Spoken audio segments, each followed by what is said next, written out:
All right, Founders, I'm back again. And today we want to talk about how profits are made. Now, it would seem like profits are easy to be made, right? And for many people, they go with the low-hanging fruit. What we simply do is we raise prices, we overcharge, or we create more billable hours. And that's the way that is um, it's not a win-win. Someone's losing in the process, right? So if you're just arbitrarily raising prices or billable hours, this is typically for um, like lawyers or anyone that's charging you per hour to do something, graphic designers or whomever. They're gonna win and the customer's gonna lose. That's not a good way to go. You really have to focus on cost versus value. Now, if if you're not very profitable, and that we can get granular with that because what are we talking about? The profits of the actual cost of goods sold, meaning the product that you're doing, or are we talking about the profits, the net profit of the entire uh, business, the entire organization? So that's the difference between gross profit and net profit. Um, but if we're talking about the net profit has so many other things mixed up in it that um, the issues of your profitability can be there. It could just be that you're in a bad lease. It could be that you're paying people too much. Your benefits package is too expensive. It could be a whole lot of things. You're burning through utilities. The gross profit is typically what many founders look at to increase the net profit. And that is where a lot of owners go wrong. So let's say a plumber charges XYZ to repair a pipe. I'm going to just keep it very surface level to repair a pipe.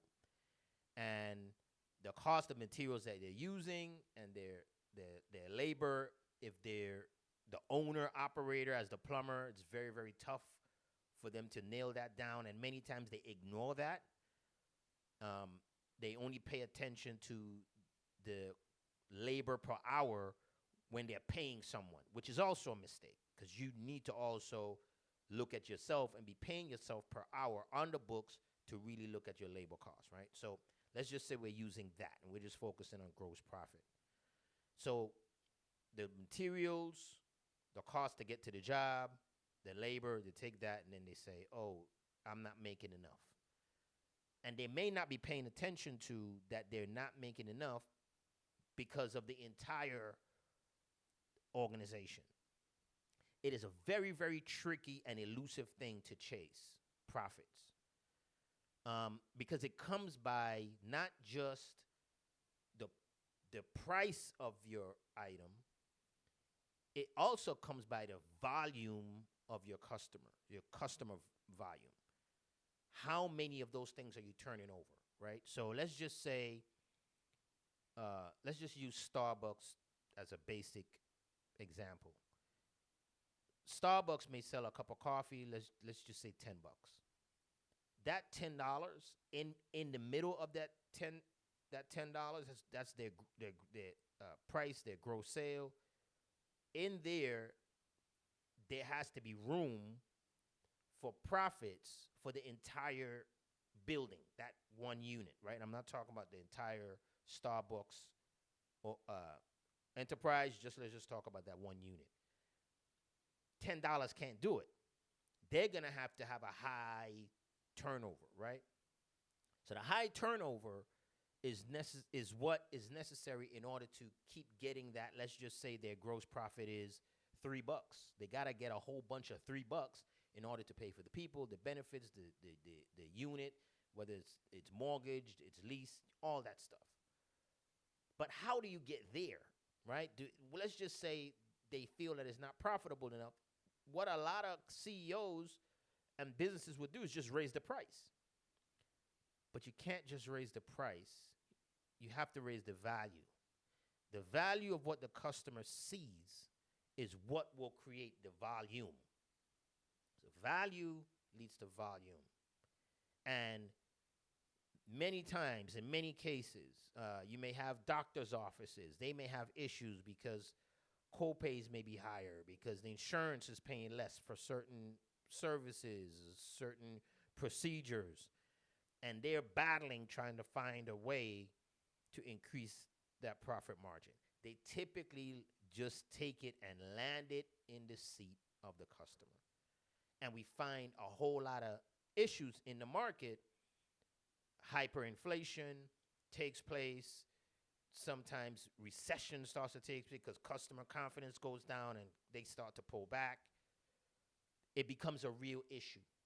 So you should focus more on value. Now, the value that you create would mean that you're giving them more benefits, or it could be as simple as the way you present your business, right? I see a lot of plumbers that, I'm saying plumbers because I just want to stick with the same example. I'm not picking on plumbers or know of a bad experience with a plumber. It could be plumber, HVAC, electrician, whatever. Just a blue-collar worker that's typically the owner-operator, typically the revenue generator by their hands. That's the example that I'm using. A plumber may show up to a job looking like they can either be here or they can be at the bar, or they can be at a softball game, or they may not present themselves in a way that brings value. Bringing value doesn't necessarily mean that you're providing additional services. It could also be how you're presenting yourselves. Are you in uniform? What type of vehicle are you driving? What are your bedside manners in working with the individual? Because what starts to happen is they then provide referrals, or if you're doing bidding for a contract or something, and you present yourself very well in the for the RFP, and you're presenting your company properly, and then you got to show up to defend it or talk to them, and you're presenting yourself properly, you get the contract, right? So it is not necessarily that you got to take and just pass this cost to the customer. That's the short-sighted, whimsical way. And here's the thing, to be quite honest. There's just a lot of people that have businesses that are not CEOs. They're owners, but they're not CEOs. That's a whole different lesson. But being a CEO minded is also important, because that's how you're going to run your organization, and that's how you're going to be able to present the company in a way that it can grow properly. Many people grow, scale, and then they fail. I call it scalure. You scale and then you fail because you're not ready for the scale. You're not ready for the ads that you run, or maybe the technology that you put in. And then next thing you know, you fail because you can't deliver on those things. You can't keep up with it. And now it becomes protracted, and then it's a domino effect at that point. So you want to make sure that you're providing the right value.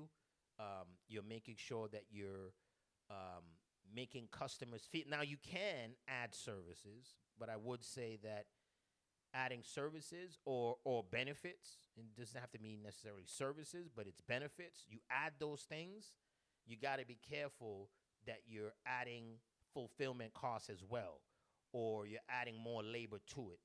And, just kind of getting back to many owners that are not CEOs, they, a lot of times, especially when an owner is creative, a lot of ideas are flying through 2, 3 o'clock in the morning. Your phones may be ringing.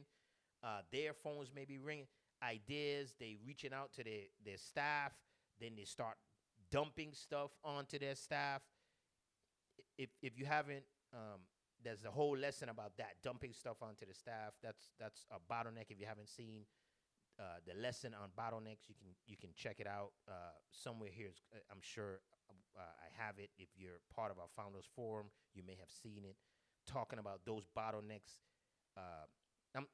Bottlenecks from blind spots. CEOs are not seeing certain things, and it creates issues with the business. So that comes from, again, I'm calling them a CEO, but they may not be a CEO. They may just be a founder and an owner. Their mindset might not be in a certain place, and they're running a business that requires that. So you got to be very, very careful. And if you don't have that, you need people on your team that understand executive leadership, that understand how to properly frame out your business, or you're going to be chasing your tail forever. Time's going to pass.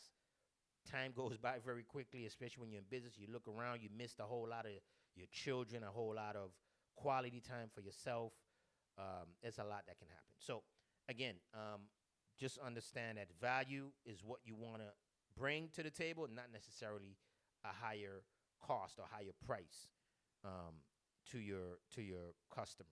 All right. So you'll see another video talk about how profits are maintained. We just spoke about how profits are made.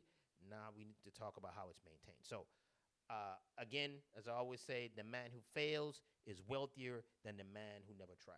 I'll see you next time.